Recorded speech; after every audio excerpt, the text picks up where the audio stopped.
Hi everyone, இன்றைக்கி ஆட்டுக்கால் குழம்பு எப்படி பண்ணுறதுன்னு இந்த வீடியோவில் பார்க்கலாம். ஒரு பெரிய பூண்டு, பெரிய சைஸ் இஞ்சி, பட்டை, லவங்கம், மிளகு, சீரகம், சோம்பு, கசகசா, 2 முந்திரி, 2 பச்சை மிளகாய் எடுத்துருக்கு அரைக்கிறதுக்காக. அதுக்கு முன்னாடி ஆட்டுக்காலை முடி இல்லாமல் தீச்சி எடுத்துக்கோங்க. நான் இதெல்லாம் அம்மிக்கல்லை வச்சு அரைச்சிருக்கேன். நீங்கள் சப்போஸ் மிக்சியில் அரைக்கிறதா இருந்தாலும் சரி, அம்மிக்கல்லை அரைக்கிறதா இருந்தாலும் சரி, மிளகு, சீரகம், பட்டை, லவங்கம், கசகசா எல்லாமே முன்னாடி அரைச்சிட்டு அதுக்கப்புறமா அரைச்சிங்கன்னா தான் அது நல்லா கிரைண்ட் ஆகிருக்கும், நல்ல பேஸ்ட் கிடைக்கும்.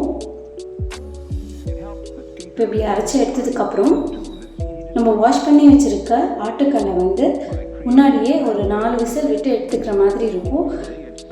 ஒரு சில கால் ரொம்ப எலசாக இருந்ததுன்னா 2 விசிலே வெந்துடும். நீங்கள் ஃபஸ்ட்டு 2 விசில் விட்டுட்டு சப்போஸ் அது வேகலைன்னா நீங்கள் இன்னொரு 2 விசில் விடுற மாதிரி இருக்கும். அதுக்கேற்ற மாதிரி நீங்கள் குக் பண்ணிக்கோங்க. இப்போ விசில் வந்துடுச்சு. அதுக்கு முன்னாடி மசாலா ரெடி பண்ணுறதுக்காக நான் ஒரு பெரிய வெங்காயம் அதை விழுதாக அரைச்சி வச்சுருக்கேன். 2 தக்காளி அதையும் விழுதாக அரைச்சிக்கிறேன்.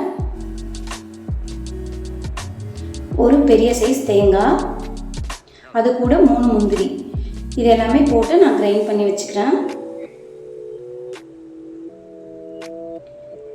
இப்போது வெந்திருக்க ஆட்டுக்காலை எடுத்துகிட்டு நம்ம பேனில் ஆயில் விட்டுட்டு மறுபடியும் குக்கர் தான் யூஸ் பண்ணணும். ஏன்னா ஆல்ரெடி வெந்திருக்கிறது ஃபுல்லாக குக் ஆகலை, இன்னும் ஒரு 2 விசில் விடுற மாதிரி இருக்குது. ஸோ நான் திரும்பி குக்கர் தான் யூஸ் பண்ணுறேன்.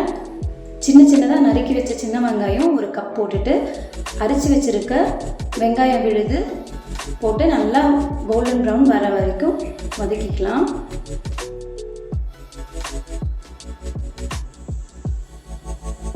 இப்போ அரைச்சி வச்சுருக்க அந்த மசாலாவையும் போட்டு நல்லா ஃப்ரை பண்ணிக்கோங்க.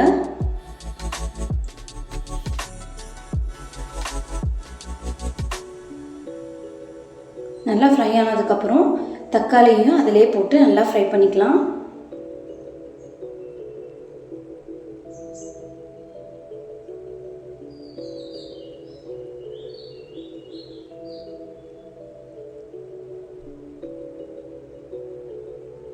இப்போது அரைச்சி வச்சுருக்க தேங்காய் இந்த மசாலாவோடையே சேர்ந்து நல்லா ஃப்ரை ஆகட்டும்.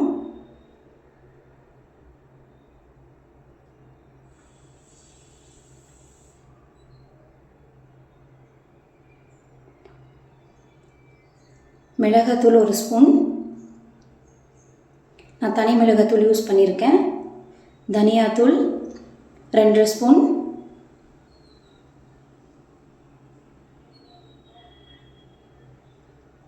கொஞ்சம் கரம் மசாலா எல்லாமே சேர்த்துட்டு நல்லா வதக்கி விட்டுக்கோங்க.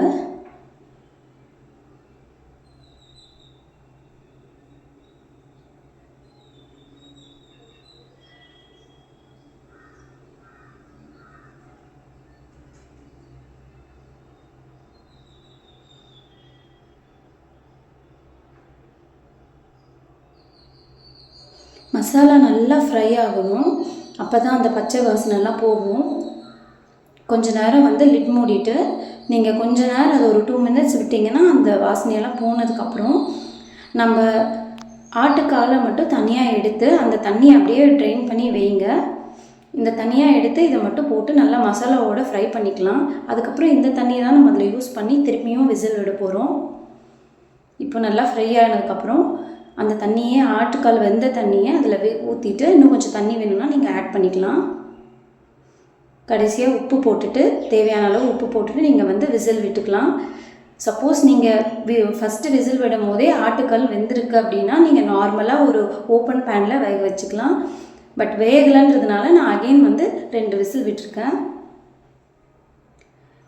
இப்போது நல்லாவே வெந்து வந்துடுச்சு. ஆட்டுக்கால் குழம்பு ரெடி ஆயிடுச்சு.